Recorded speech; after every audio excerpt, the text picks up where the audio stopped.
The dinner service stopped. Not all at once. It happened in waves, the way a stone dropped in still water moves outward. The sommelier paused mid-pour.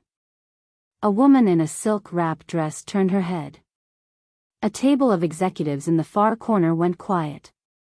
And then, like a breath held across the entire room, the restaurant fell into a strange and beautiful silence. Jae-min was standing in the center of it all. 6 years old. Red shirt. One knee pressed against the polished marble floor. His small hands trembled as he held up the ring box, not from fear, but from the enormous seriousness of what he was doing. He had clearly rehearsed this. His chin was lifted, his back straight, his dark eyes trained on a single point across the room with the kind of focused determination that would have impressed the boardrooms his father ruled. "Will you marry me?" His voice came out smaller than he intended. But it carried. Zariah Bennett had been reaching for a water pitcher when she heard it. Her hands stopped. The table she was serving stopped. The couple beside her stopped. She turned slowly, the way you turn when some part of you already knows, and found the boy she'd spent 3 months quietly worrying about, on one knee, looking at her like she was the only answer to a question that had been haunting him. The ring box was open. Inside it, a plastic ring with a pink stone that caught the candlelight like it was trying very hard to be a diamond. She set the pitcher down. "Jae-min." Her voice was soft, the way you speak to something that might startle. "Baby, what are you doing?" He wobbled slightly on his knee, recalibrated, and held the box higher. Around her, Zariah was dimly aware of the guests, some smiling, some confused, one woman already pressing a hand to her chest. She was aware of her supervisor, Mr. Song, somewhere behind her, going very still in the particular way that meant a lecture was already being composed. She was aware that she was a black woman in a high-end Seoul restaurant, that she was still in uniform, that the entire room was watching. None of that was the thing that mattered right now. She had grown up in Atlanta, third of 4 children, the one her mother always called the steady one. She knew lonely before she could name it. She'd seen it in the quiet kids at church who laughed too hard when someone paid attention to them. She'd seen it in the boys she grew up with who performed bravery because no one had told them they were allowed to just be sad.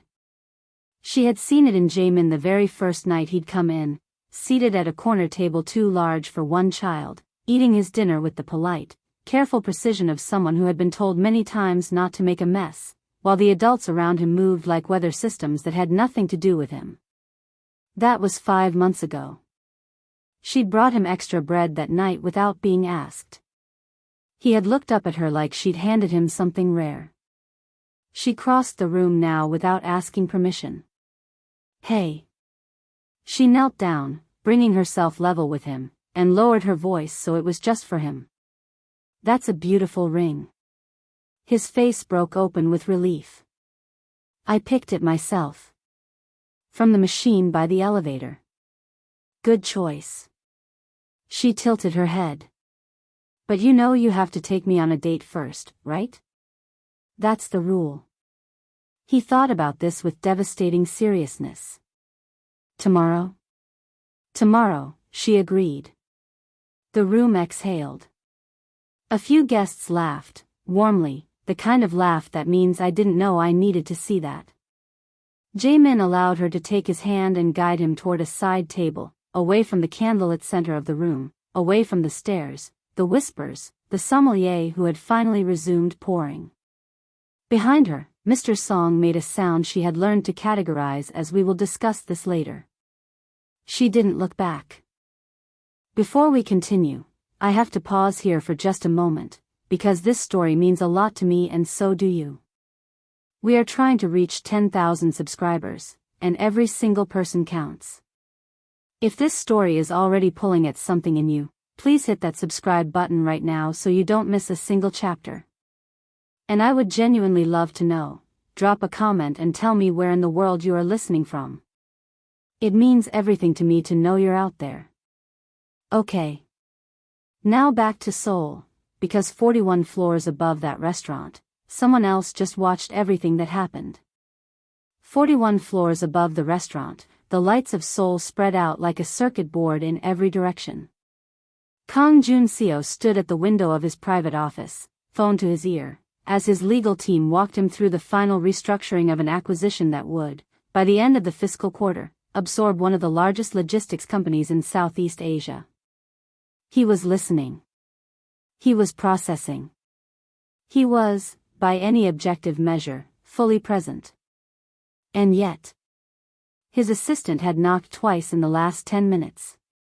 The second time, she had simply held up her tablet and mouthed the words, "The restaurant." "Pause," he said into the phone. He took the tablet. The security feed was divided into 4 angles. He found the right one in under 2 seconds. He had a talent for finding what mattered in a field of noise, and watched in silence. His son was on one knee in the middle of the dinner service. Jun-seo's expression didn't change. It rarely did. But something moved through him, not embarrassment, not the cold efficiency of a man assessing a problem, but something he didn't immediately have a name for.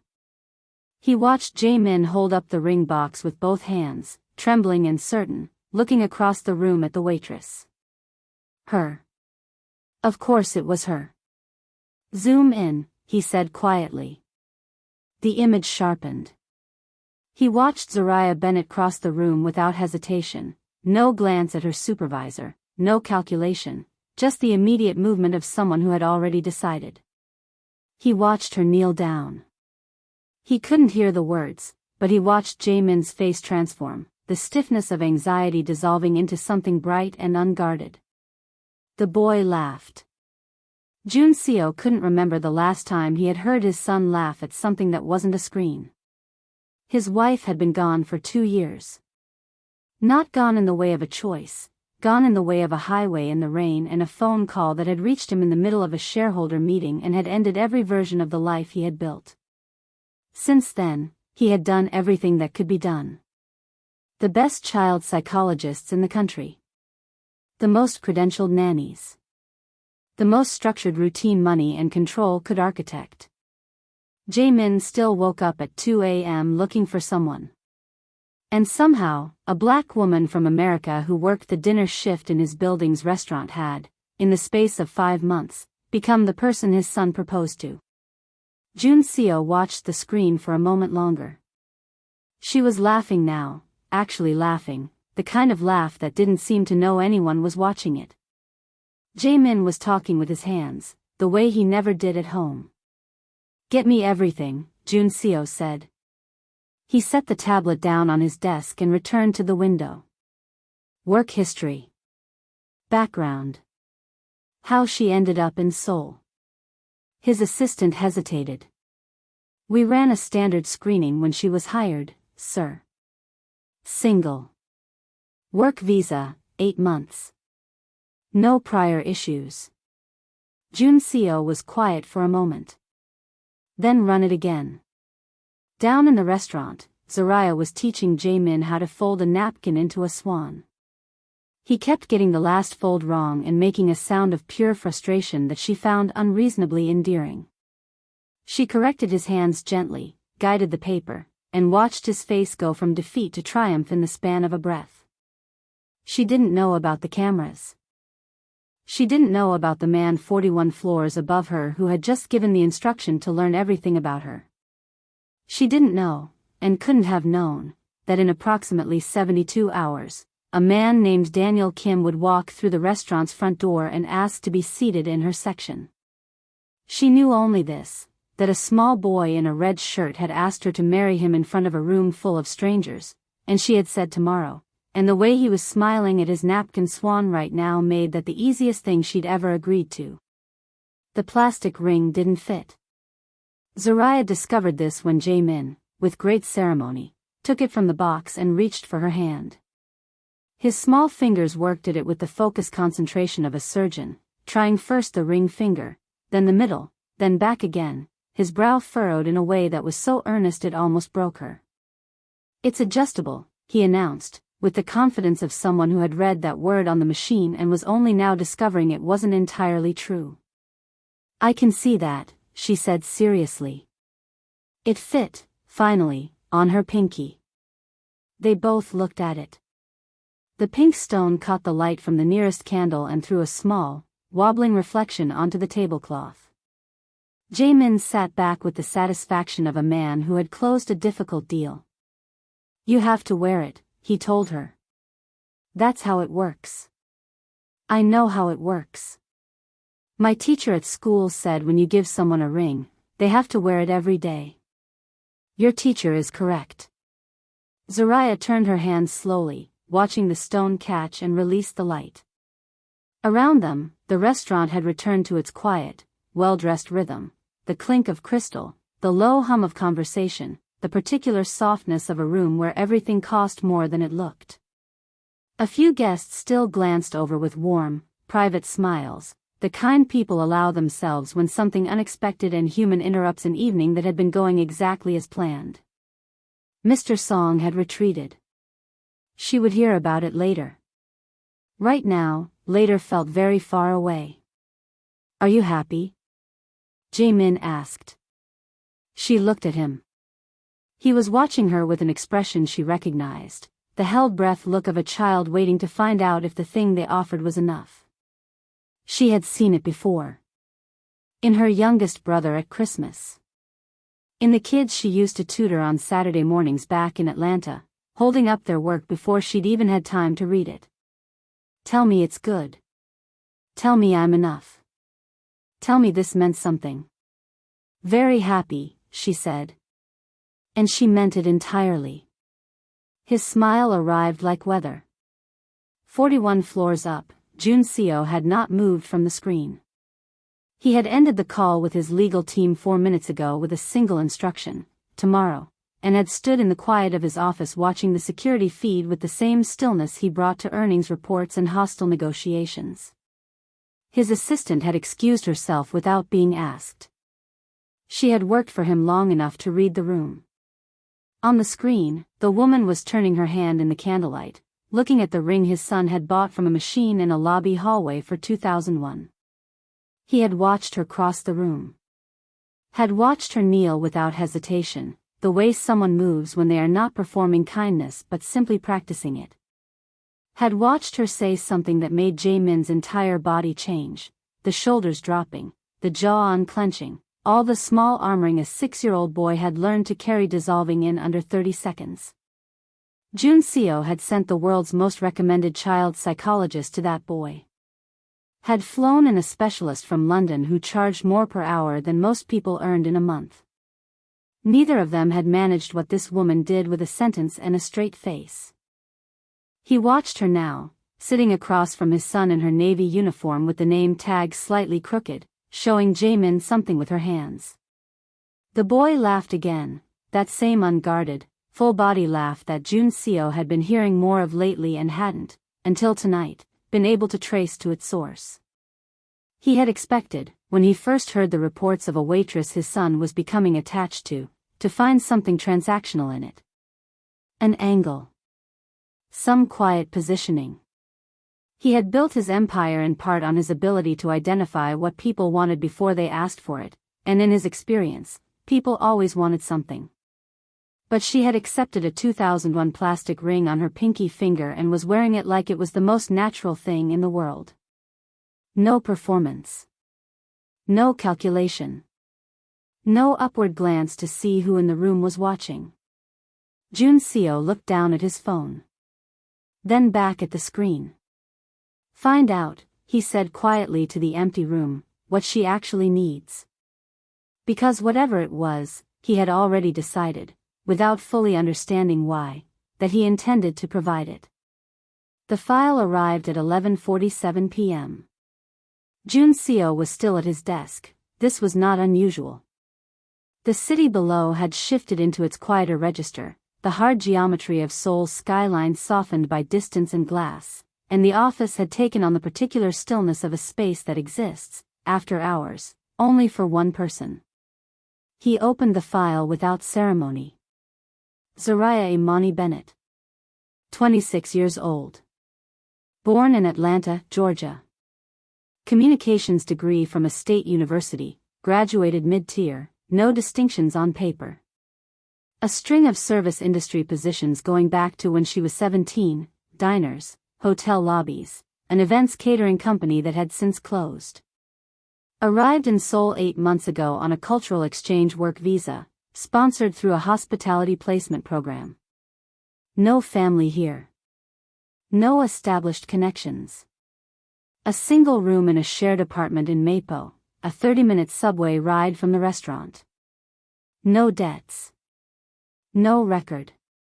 No angle. Junseo read it twice. Then he set it aside and pulled up the security archive instead. He told himself it was due diligence. He was a man who did not make decisions, personal or professional, on incomplete information, and the fact that his son had proposed marriage to one of his building's employees was, by any reasonable measure, information that required completing. That was all this was. He found the first footage from 5 months ago. She had been assigned to the private dining annex that night, a quieter section off the main floor where Jae-min was seated alone, as he often was on the evenings his nanny brought him for dinner while Junseo finished late meetings upstairs. The boy had been sitting with his back very straight, cutting his food into small, careful pieces, not looking up. Junseo watched Zaraya approach the table.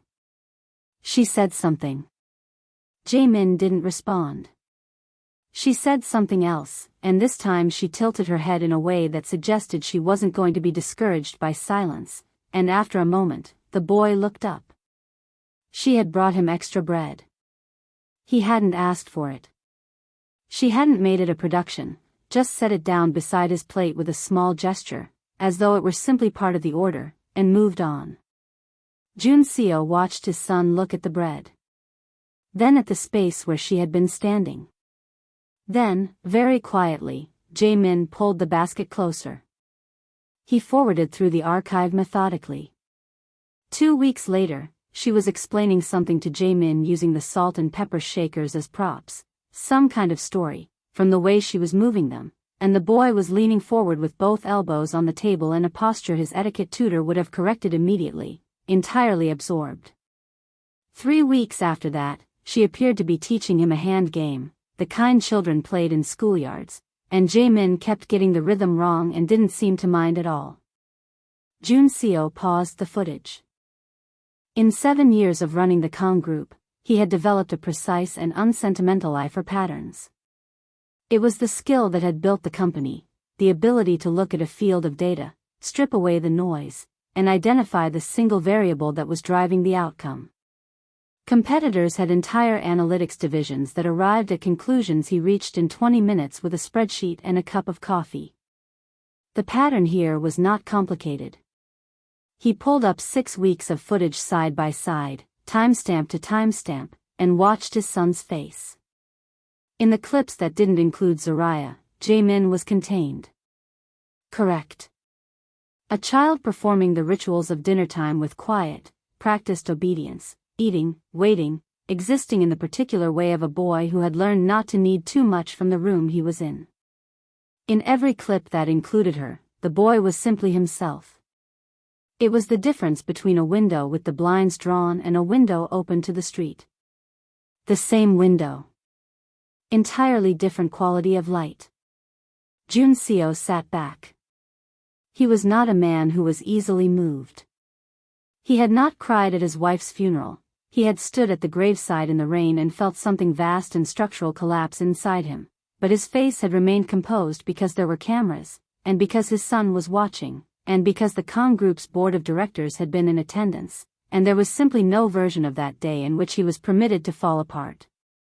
He had kept that composure every day since. But sitting alone in his office at midnight, watching his 6-year-old son laugh freely at something a waitress had said, Junseo felt the composure develop, for just a moment, a hairline crack. He closed the laptop. Then opened it again. He watched the footage one more time. He chose the name carefully. Daniel was common enough to disappear into a crowd. Kim was the most frequent surname in the country, a deliberate non-marker, a name that told you nothing and asked you to look no further. Daniel Kim. A man who could be anyone. A man who, on paper, was a mid-level corporate consultant working a short-term contract with a firm 2 buildings over, the kind of unremarkable professional detail that explained a lunch reservation without inviting further questions. Jun Seo had constructed cover identities before, for negotiations where his presence would have inflated the asking price, for site visits where candid assessments required anonymity. It was a tool, nothing more. He was precise about tools. He told himself this was the same thing. He arrived on a Tuesday, which was deliberate. Tuesdays were slow, fewer guests, longer sight lines, less noise. He had reviewed the floor schedule and knew she was on the main rotation. He had chosen a table in her section without appearing to choose it, accepting the host's suggestion with a mild nod, the way a man does when he has no preference and the universe is simply unfolding. He wore a dark blazer over a plain shirt. No tie. No watch. He was, for the first time in 11 years, not dressed like himself. It felt strange in a way he hadn't anticipated, not uncomfortable, exactly, but like arriving in a room and finding the furniture slightly rearranged. Everything functional. Nothing quite where he expected it. He had been seated for 4 minutes when she appeared. Good afternoon. She set down a water glass with the practiced efficiency of someone who had done this 10,000 times and still did it with attention. Can I start you off with something while you look at the menu? He looked up. On the security feed, the camera had flattened her, reduced her to posture and movement and the data points of a background check. In person, the first thing he noticed was that she was entirely unbothered by the room. Most people who worked in spaces like this, polished, expensive, populated by people who wore their wealth as a kind of ambient pressure, developed a particular orientation toward the clientele. Either a careful deference or a careful distance. A calibration. She had neither. She was simply present, the way someone is present when they are not performing their surroundings. Water is fine for now, he said. She nodded and left without the small, practiced pause that servers used to determine if you were the kind of guest who required more attention. She had read him in under 3 seconds and made a decision. He found that unexpectedly interesting. He ordered simply when she returned, the fixed lunch, black coffee, no substitutions. She wrote nothing down, which meant she was either experienced enough to carry a 4-item order in her head or confident enough not to worry about it. He suspected both. He ate slowly. He was not there for the food. What he was there for, he had not fully articulated to himself.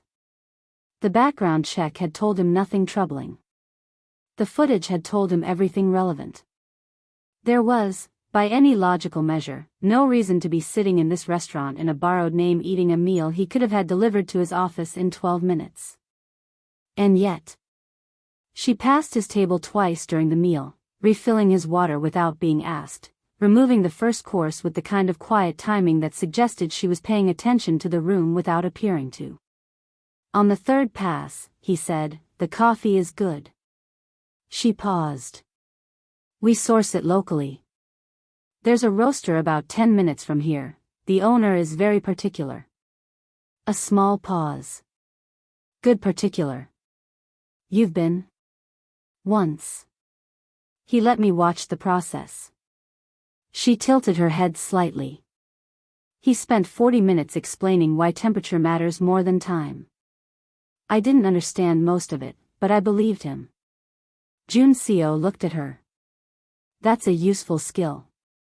Believing someone you don't fully understand. Something shifted in her expression, not wariness, exactly, but a recalibration. The look of a person who has just heard something that landed differently than expected from where it came. I guess it is, she said, and moved on. He finished his coffee. Paid in cash. Left a tip that was generous without being conspicuous, the precise amount a mid-level consultant would leave without thinking too hard about it. At the door, he paused and glanced back. She was already at another table, unhooking her order pad, entirely unaware that she was being studied. That she had been studied for 2 weeks.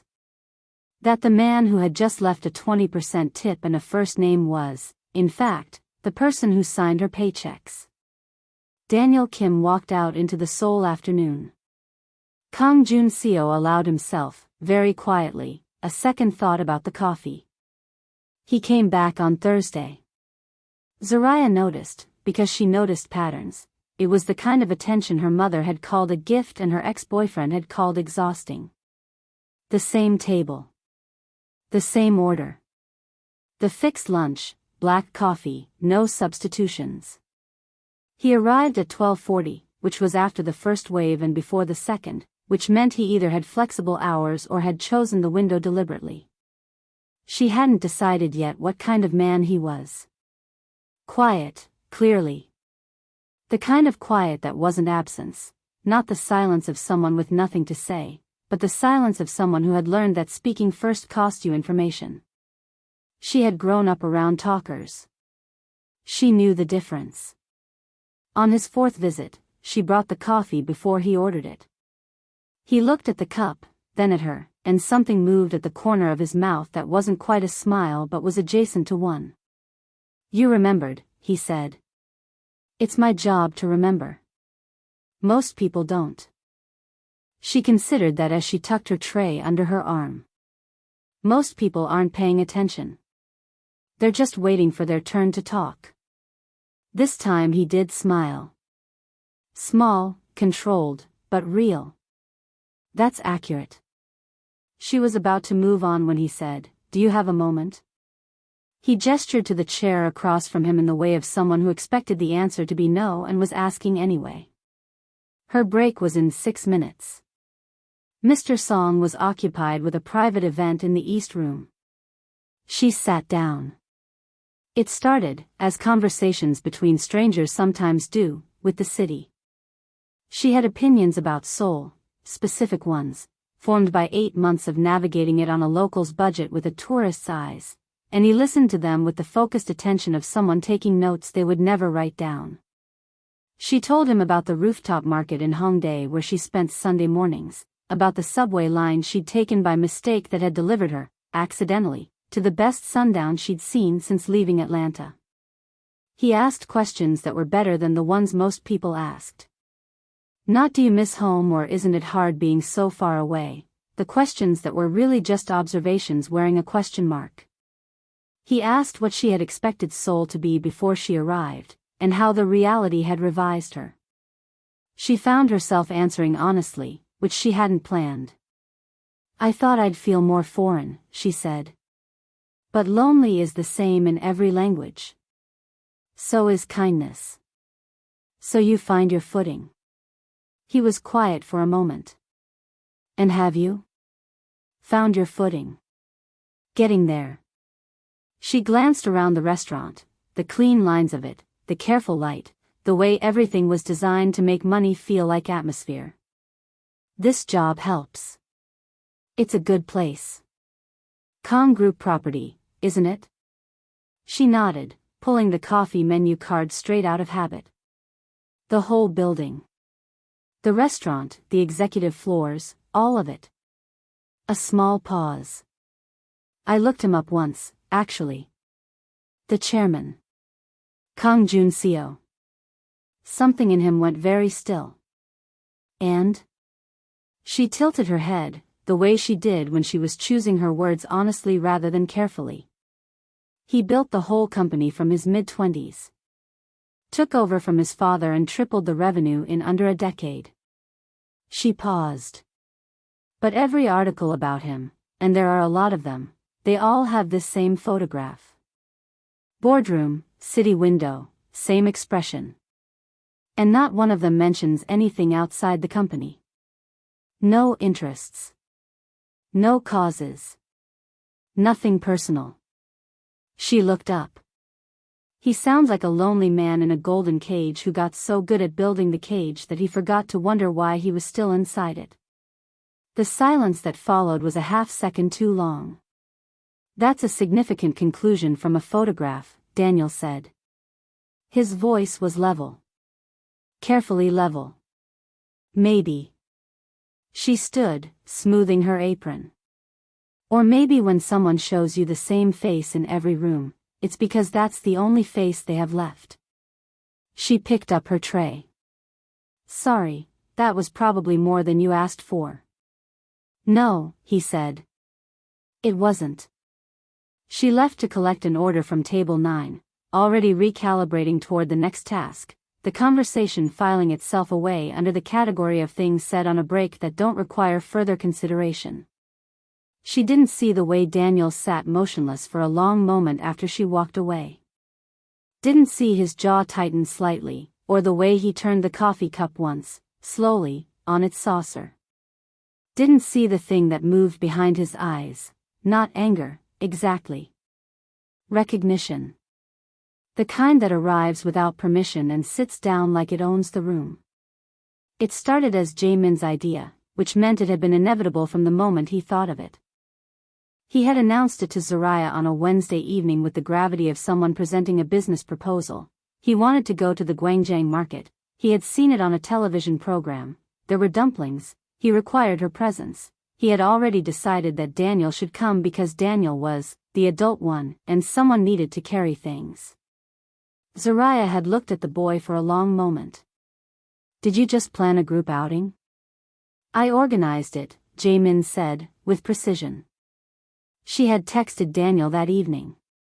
He had replied in under 2 minutes, which she noted and did not examine. Saturday arrived gray and cool, the sky the particular flat white of a Seoul autumn holding its breath before committing to something colder. The market was already alive when they got there. A long covered arcade dense with stalls and steam and the layered smell of sesame and frying batter and something sweet underneath everything else. Jaemin walked between them. This was not a decision anyone made.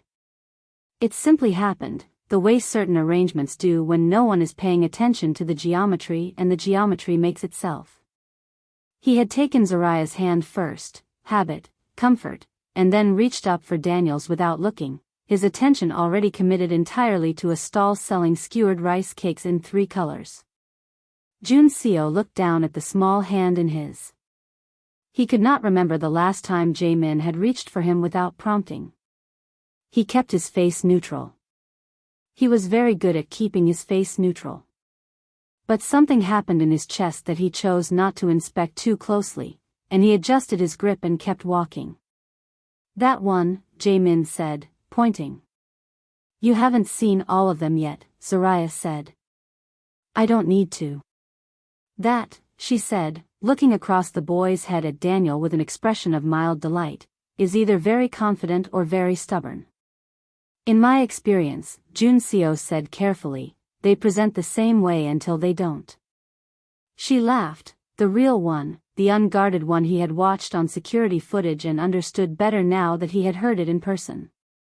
It was the laugh of someone who found the world genuinely funny rather than performing the finding. They ate standing at the stall. Jaemin managed 2 skewers and declared himself an expert. Zoraya negotiated a third for him from the vendor using a combination of functional Korean and expressive gesturing that produced a result that was, Junseo observed, more effective than most of his executive team's prepared presentations. Where did you learn that? He asked. Learn what? How to talk to people. She considered this while Jaemin moved ahead of them toward a display of handmade keychains, drawn by something shiny. I don't think I learned it. I think I just never stopped doing it. She paused. My grandmother used to say that every person is a house. Most people knock and wait at the front door. She said you should always look for the side entrance, the one they actually use every day. Junseo was quiet for a moment. He was thinking about the front door of the Kong Group headquarters, which was 11 feet tall and made of reinforced glass and required a security badge to enter. He was thinking about how long it had been since anyone had looked for a side entrance. How long it had been since he had left one unlocked. "Your grandmother sounds formidable," he said. "She was the most dangerous woman I've ever known." She said it with complete warmth. "She just hid it in casseroles." Jae-min returned holding a small keychain shaped like a dumpling. He pressed it into Zariah's hand with great seriousness. "For you. Because you're part of the market now." "I'm part of the market?" "You have a souvenir. That's how it works." She closed her fingers around it. "Then I'm officially part of the market." He seemed satisfied and moved ahead again, already negotiating the crowd with the confidence of a child who had decided this territory was his. Jun Seo watched him go. Watched the boy weave between strangers without hesitation, head up, curious, entirely at ease in a way he never was in the penthouse or the boardroom or any of the structured, careful spaces that made up the architecture of their life. He had given Jae-min everything he could think to give him. It had taken a market, a dumpling keychain, and a woman from Atlanta to give him this, his son, just walking forward without armor, in the ordinary beautiful noise of a Saturday afternoon. "He's happy today," Zariah said quietly beside him. Not an observation requiring a response. Just a thing true enough to say out loud. "Yes," Jun Seo said. He didn't trust himself with more than that. She found the notice in her staff folder on a Monday morning. It was printed on Kong Group letterhead, clean, formal, the kind of document that had been composed by someone in HR who had never met her and was simply executing an instruction that had come from somewhere above them. A formal written warning. Conduct unbecoming of a guest-facing employee. Specific citations: unauthorized fraternization with a minor guest, repeated deviation from service protocol, failure to maintain appropriate professional boundaries. 3 incidents, all documented. All Jae-min. Zariah read it twice. Then she folded it precisely along its original crease and placed it back in the folder and finished her shift setup without speaking to anyone, because she had grown up the steady one and the steady one did not react in kitchens. She found out the source before lunch. A colleague, not unkindly, told her that Mr. Song had escalated to the floor manager, who had escalated to building operations, who had, apparently, consulted with someone in the executive compliance division. The complaint, at its origin, had come from the family of a regular guest who had witnessed the proposal incident and found it unprofessional. The word used, she was told, had been unseemly. She absorbed this. Set it next to the other things she had absorbed in 8 months of being the only black woman on the floor of a high-end Seoul restaurant, the extra scrutiny on her appearance checks, the tables she was quietly redirected away from, the invisible math of belonging in a space that had not originally calculated for her. She had not come this far to collapse over a formal warning. But that evening, when Daniel arrived for his now customary Tuesday lunch a day early and found her carrying something in her posture that she hadn't managed to fully put down, he noticed it in under 4 seconds. "What happened?" he said. Not a question. She considered deflecting. She was good at deflecting. But she was tired in the particular way that made performance expensive, and he was watching her with that focused, undecorated attention that she had come to understand was simply how he looked at things he considered worth looking at. She told him. She watched his expression as she spoke. It didn't change, not exactly. But something moved beneath it, the way deep water moves without disturbing the surface. His jaw set slightly. His hand, resting on the table, became very still. The word they used was unseemly, she said. The stillness intensified. A child was upset, she continued, keeping her voice level. I made sure he was okay. If that requires a written warning, then I'll take the written warning and I'll do it again. She paused. I'm not going to apologize for that. You shouldn't, Daniel said. His voice was quiet and even and contained something underneath it that she couldn't quite name. I know. She picked up her order pad. I needed to say it out loud to someone who wasn't going to tell me to keep my head down. She moved on to the next table. Junseo sat very still for a long moment. He knew the complaint. He had been informed of it 3 days ago in a routine building operations summary, a single-line item, flagged for guest relations, resolved at the floor manager level. He had not read past the summary. He had not known Zariah's name was attached to it. He had not known that someone in his compliance division had used the word unseemly to describe a woman kneeling down to comfort a crying child. His child. He took out his phone. He drafted a message to his executive assistant in under 30 seconds, specific, surgical, the kind of instruction that would reverse the warning, remove it from her file, and result in a very uncomfortable conversation for the floor manager and everyone above him who had touched the paperwork. He could resolve this in the time it took her to deliver the next order. He had resolved far more complex problems before his morning coffee. His thumb hovered over the send button. He thought about the side entrance. The one she had described, the door people actually used. He thought about how quickly a woman like Zariah, who had spent 8 months learning to read every room she walked into, would recognize the shape of an intervention that moved at the speed and precision of someone who owned the building. He put the phone face down on the table. It was the hardest thing he had done in recent memory, and he had restructured a 40 billion won acquisition last quarter. He ate his lunch. He left his usual tip. At the door he paused, as he sometimes did, and looked back. She was smiling at something a guest had said, real, present, unbothered, wearing the warning in her file like it hadn't touched her. He sent the message in the elevator. Some things, he decided, could not wait for cover. The assignment came through on a Thursday. All available floor staff were being deployed to the Grand Ballroom on the 43rd floor for the Kong Group's annual infrastructure gala, a private event for 230 guests, black tie, full service, beginning at 7. Zariah had worked events like this before, the kind where the glasses cost more than her rent and the conversations happening over her head could move markets by morning. She knew how to be invisible in them. It was a specific and learnable skill. She pressed her uniform, pinned her name tag straight, and arrived at 5:30 for the setup briefing. The ballroom was extraordinary in the way that spaces are when money has been applied to them with both precision and imagination. Tall floral arrangements in white and gold, candlelight multiplied by mirrored surfaces, a stage at the far end with a podium bearing the Kong Group emblem, clean and angular, the same logo she had straightened napkins under for 8 months without thinking much about the man it represented. She was assigned to the East Corridor service station. She moved through the early cocktail hour efficiently, reading the room the way she always did, who needed a refill, who was flagging down without wanting to flag, which guests were the kind that looked through you and which were the kind that looked at you. The usual calculus. By 8 o'clock the room had filled and warmed.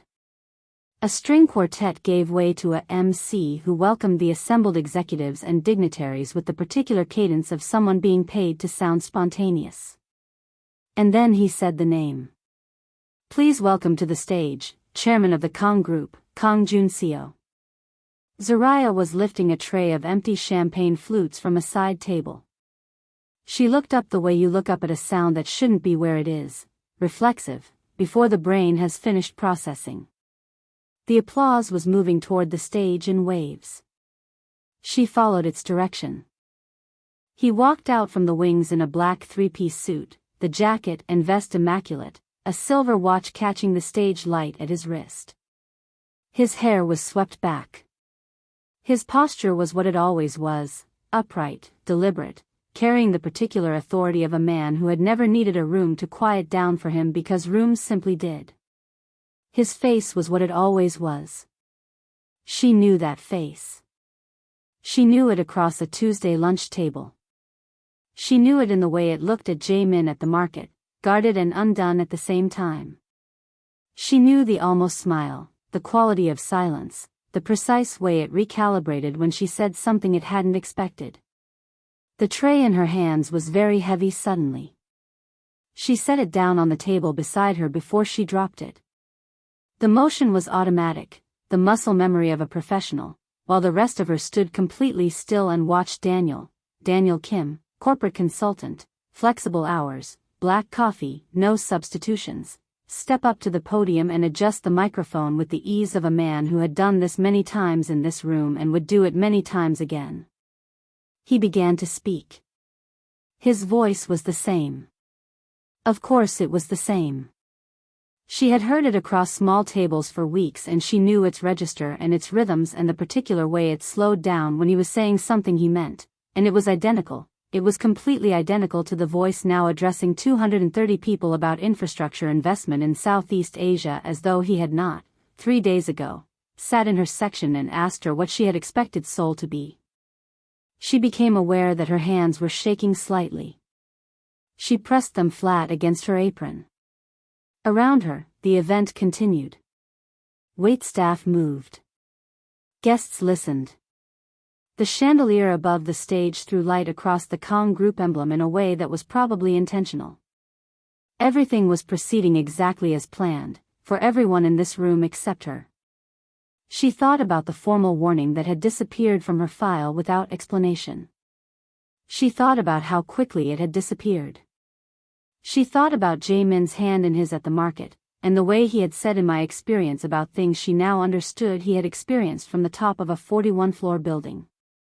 She thought about a woman from Atlanta who had trusted someone with her grandmother's theory about side entrances. She picked up her tray. She walked to the service corridor without looking at the stage again. Behind her, the applause rose. She didn't hear it. She was gone by 9 o'clock. Not dramatically, Zoraya was not a dramatic person in the way that required witnesses. She finished her service corridor duties with the same careful attention she brought to everything, handed her tray to a colleague with a quiet word about the East Station, retrieved her bag and her coat from the staff room, and left through the service exit on the ground floor that opened onto a side street where nobody would see her and nobody did. She did not leave a note. She did not send a message. She simply stopped being there, which was, in its own way, the loudest thing she had ever done. Her resignation letter arrived in the HR system at 11:53 p.m., typed, formal, 2 sentences. Effective immediately. No reason given. The kind of letter written by someone who understood that reasons, in this context, would cost more than they were worth. Jun Seo found out at 9:14. His assistant had noted her absence from the floor mid-event and flagged it as a staffing irregularity. It arrived in his earpiece as he was taking a question from a Shanghai investor about projected timelines. He answered the question. He shook 3 more hands. He stood at the edge of the stage for the photograph that would appear in the financial press by morning, composed, controlled, the same face in every room. Then he walked to the service corridor and asked the first staff member he found where Zoraya Bennett had gone. The young man looked at him with the particular expression of someone being asked a question by the chairman of the building at 9:14 p.m. during a black tie event. I think she left, sir. About an hour ago. Jun Seo nodded once and returned to the ballroom. He did not leave early.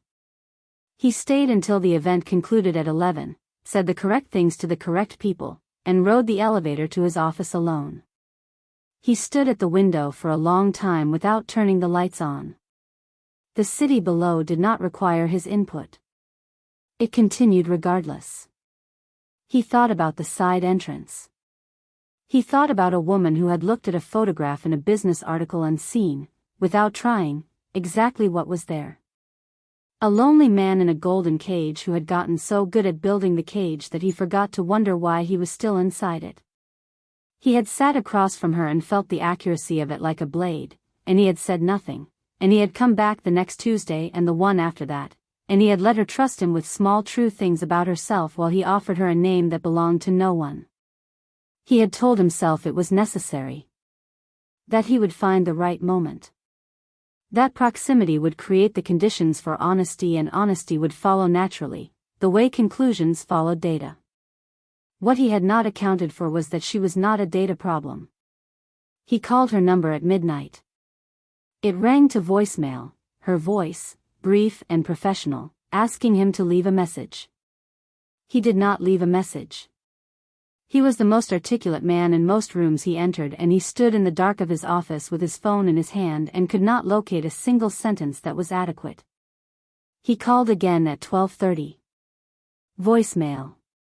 Again at 1. He stopped at 1. In the morning, Jae-min asked where Soraya was. Jun Seo was standing at the kitchen counter with a coffee he hadn't tasted.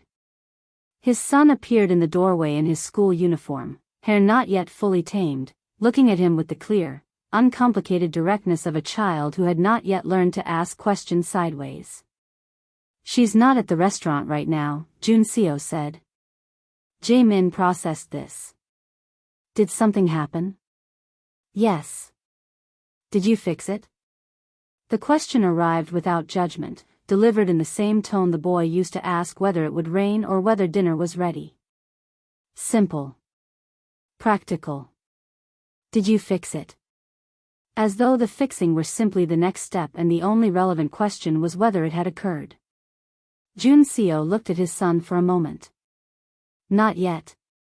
Jae-min nodded slowly, with the gravity of someone filing this information for later reference, and went to find his backpack. Jun Seo set down the coffee. He had built an empire on the principle that every problem had a structure and every structure had a solution, and the distance between the two was simply the quality of your thinking. He had never encountered a problem that power could not at minimum reframe. He understood now, standing in his kitchen in the ordinary morning light, that he had never before been the problem. He found her on a Sunday. Not through the resources available to him, and they were considerable, the kind that could locate a person by noon on a Monday if he made one call. He didn't make the call.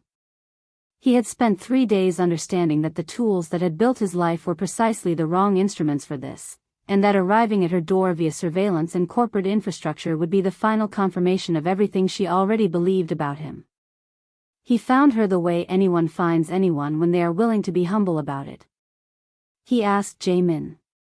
His son looked up from his cereal with an expression of mild patience, as though he had been waiting for this question and was prepared to be generous about the delay. "She goes to the market on Sundays," Jae-min said. "The one in Hongdae. She told me she goes early, before it gets busy, because that's when the good persimmons are there." Jun Seo looked at his son. "You know about the persimmons." "I know a lot of things," Jae-min said, and returned to his cereal. He brought the boy. This was not strategy, or if it was the only honest strategy he had left, which meant it wasn't strategy at all. He brought Jae-min because Jae-min was the beginning of this, and because some part of Jun Seo understood that he should not be allowed to do the most important thing he had ever done alone, without witness, without the one person who had seen all of it clearly from the start. They arrived at the Hongdae market at 8:15. The morning was cold and clean, the stalls just opening, vendors arranging their displays with unhurried competence. Jae-min held his hand without being asked. He saw her at the third row of stalls. She was examining persimmons with the focused attention she brought to everything, turning one over in her hands, speaking briefly to the vendor in the careful Korean she had been assembling piece by piece for 8 months. She wore a dark coat and her hair was out, natural curls, no uniform, no name tag. She looked like herself in a way that hit him with unexpected force, the way a clear day hits you after a long season of weather. She looked up before he reached her. He watched her see him. Watched her register Jae-min beside him. Watched the sequence of things that moved across her face, recognition, the old warmth for the boy arriving involuntarily, and then the careful closing that followed, the way someone secures a room they have decided not to let you back into. She turned back to the persimmons. "Soraya." He stopped a few feet away. Not close enough to crowd her. Close enough that she would have to choose to leave. "I'm not interested in an explanation," she said quietly. "I know." He paused. I'm not here to explain myself. An explanation is what you offer when you believe the facts, arranged correctly, will produce forgiveness. I don't think that's how this works. She was still looking at the persimmons. But she wasn't moving. I was careful and I was calculated and I told myself it was necessary, and none of those things were untrue, and none of them were the point. He kept his voice low, unhurried, stripped of everything he used it for professionally. The point is that you trusted me with real things. Your grandmother. The side entrance. What you thought about the man in the photograph. A brief pause. You were right about him, by the way. Every word. She turned then. Her eyes were steady, the way they were when she was deciding something important, and he let her look at him and did not perform anything. Jae-min, who had been patient for a remarkable amount of time, chose this moment to step forward and take her hand with the directness of someone who had not complicated this situation and saw no reason to start now. She looked down at him. Something in her face moved. I have a proposal, Junseo said. The word landed. He saw her register it, the edge of something, not quite a smile, not yet. Jae-min proposed first, he continued. That was always his. What I'm asking for is different. He paused. I'm asking you to let me be Daniel when you need him. Not the building and not the name on the letterhead, just the man who knows how you take your coffee and believes everything your grandmother said and wants, more than anything he has built or bought, to be worth the side entrance. The market moved around them, unhurried and ordinary. Zariah looked at him for a long moment. Then she looked at Jae-min, who was watching her with the focused hope of someone who had already decided the answer and was waiting for the room to catch up. She opened her hand. The plastic ring with the pink stone was sitting in her palm. She had been carrying it since the night she left. She held it out to Junseo. He took it. Turned it once in his fingers, the way she had turned it in the candlelight on the night his son had knelt on a marble floor and asked the question that had started everything. Then he reached for her hand and placed it back on her pinky where it belonged. We'll get a better one, Jae-min said practically. This one is fine, Zariah said. And for the first time in 2 years, Kang Junseo laughed, fully, without managing it, in the middle of a Sunday market, over persimmons, with his son beside him and a woman from Atlanta who had looked for the side entrance and found, on the other side of it, something none of them had known they were waiting for. The good kind of found. The kind you don't go back from. 6 months later, Jae-min decided he needed a brother. He announced this at breakfast on a Tuesday, the same focused, boardroom gravity he brought to all his significant declarations, while Junseo was reading the morning briefing and Zariah was making the specific kind of coffee that had become, quietly and without ceremony, a permanent feature of the Kang penthouse kitchen. I've thought about it carefully, Jae-min said. A brother. Not a sister. A brother would be more useful. Zariah set down the coffee pot. Useful for what, exactly? He considered this. Things. Junseo did not look up from his briefing. We'll take it under advisement. Jae-min accepted this with the patience of someone who understood that under advisement was how adults said eventually and eventually was how they said yes, and returned to his toast with the satisfaction of a man who had planted a seed in favorable soil. Zariah caught Junseo's eye across the kitchen. He was watching her with the expression she had come to know best, the one that wasn't on any of the photographs in any of the financial press, the one that existed only in rooms with no cameras and no audience, quiet and unguarded and entirely his. The one that still, 6 months in, arrived without warning and stayed. She shook her head slowly. He pressed his mouth together to contain something. Jae-min looked between them with the perceptive assessment of a child who understood more than he was given credit for. You're doing the face thing again, he said. What face thing? Junseo said. The face thing you do when you're happy but you don't want to look happy in case someone notices. Jae-min picked up his school bag from the chair beside him. I notice, he said simply, and went to find his shoes. The restaurant had a new waitress in Zariah's section now. She had been told this by a former colleague over lunch last month, a lunch where she had arrived not through the service entrance but through the front, where the host had seated her at the corner table by the window without checking a reservation, because the reservation had been made under a name that guaranteed the best table in the house. She had sat with the strangeness of that for a moment. The same room. The same candlelight. The same floor where a small boy had knelt with a plastic ring and accidentally reordered the universe. She had ordered the fixed lunch and black coffee, and when it arrived she had laughed quietly at herself, at the circularity of things, at the particular way life occasionally reveals that it has been building towards something long before you were paying attention. The formal warning had been expunged from a file that no longer existed. She was now consulting part-time for the Com Group's hospitality division, a role that had been offered with characteristic Untouchable precision, specific terms, clear expectations, a salary that had made her put the phone down and walk around her apartment twice before calling him back. She had negotiated 2 of the terms. He had conceded both without argument, which she had learned was his version of delight. She was also taking Korean language classes on Wednesday evenings. Jaemin corrected her pronunciation with great enthusiasm and no diplomacy whatsoever. She was improving faster than she had expected, which her teacher attributed to dedication and which Zariah privately attributed to having a 6-year-old who treated every error as a professional development opportunity.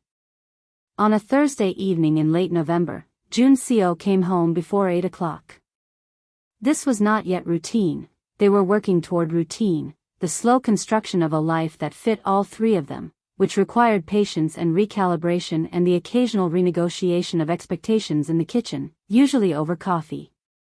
But he came home before 8 on this Thursday, and Jaemin was already asleep, and Zariah was on the couch with a book and her reading glasses and the soft lamp throwing warm light across the room, and he stood in the doorway for a moment before she looked up. "You're early," she said. "I decided to be." She studied him over her glasses with the look she had, the one that saw past the composed surface without making a production of it, the side entrance, always the side entrance. "Good day, or did you just miss us?" He crossed the room and sat beside her and said nothing for a moment, because the answer was both and the answer was also larger than that, larger than a single day. It was every Tuesday at 12:40, and a plastic ring in a candlelit room, and a boy who had known before any of them did. It was a market on a Sunday morning and a laugh he hadn't known he still had and a woman who had told him the truth about himself before she knew his name. He reached over and closed her book gently. "Both," he said. She leaned into him the way she did when she wasn't thinking about it, natural and easy, the way water finds its level. Outside, Seoul continued, vast and bright and entirely indifferent to the small, specific happiness happening in a penthouse on its skyline. The city had no opinion on the matter. It simply held the light, the way cities do, throwing it upward into the dark so that anyone looking could find their way. Inside, the lamp stayed on. Nobody needed it to be anything other than what it was.